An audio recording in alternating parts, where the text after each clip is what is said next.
Hey guys, today we are breaking down episode 4 of the Book of Boba Fett, The Gathering Storm. This episode felt great in my opinion. I was not the biggest fan of episode 3, but I really felt this episode just brought it back on track now. There's so much to go through in this episode, including a big tease at the end, so let's dive into it.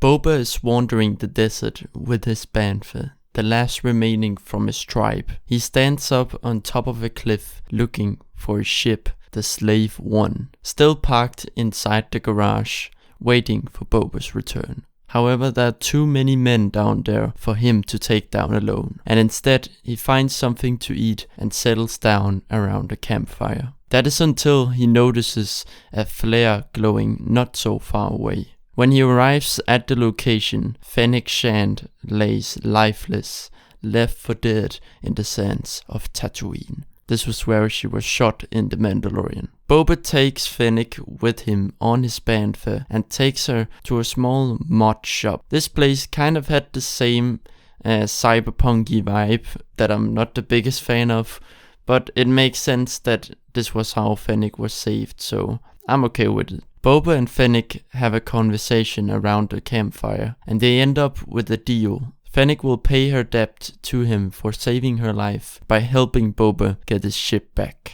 They decide that there are too many guards for them to fight their way in, so instead they take the stealthy route by going through the sewers. And a fun fact, I don't know if you noticed it, but shout out to you if you did, but when Fennec cuts the bars open to the sewers, it makes the same sound that Dooku made when he got killed by Anakin in Revenge of the Sith. It's just a cool little Easter egg if you notice it. They get inside the palace and they fight their way through the palace till they finally get to the hangar. Boba rushes inside his ship as Fennec is fighting off the enemies with a combination of her deadly rifle and close combat. There's something about seeing the Slave One ship that always puts a smile on my face. It's just one of the coolest ships in all of Star Wars, in my opinion, so it's so cool to see that. After making it out of the palace, Boba flies over the Nikto bikers and he just rains blaster fire on them,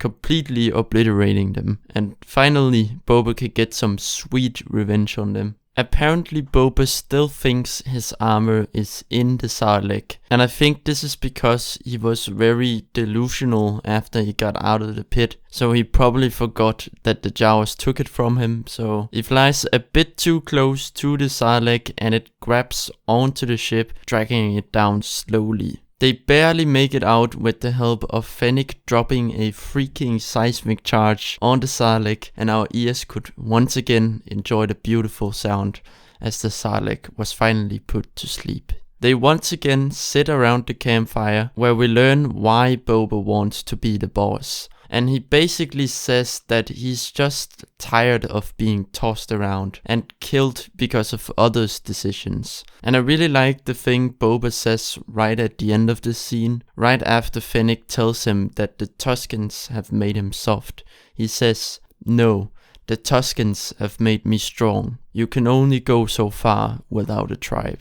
This to me really shows how Boba has changed after spending time with the Sand People, and he's no longer that lone wolf bounty hunter he once was. He wakes up in the Bacta pod now fully healed, which means that we will probably not get any more flashbacks, since we know the rest from Mando, at least that's what I think. We finally see some more Black Chrysanthemum action, where he goes crazy on the Trandoshans, even though they're acting pretty peacefully in the sanctuary. Now, the reason why he reacts so aggressively towards them is because Wookiees hate Trandoshans. I don't know that much about why, but I know that Trandoshans used Wookiees as slaves, so they just have this massive hate towards them. After making a total mess inside, BK leaves the building and Boba follows him. Black Chrysanthemum gets hired to work for Boba, which is something I hoped he would at some point, so I'm really happy about that.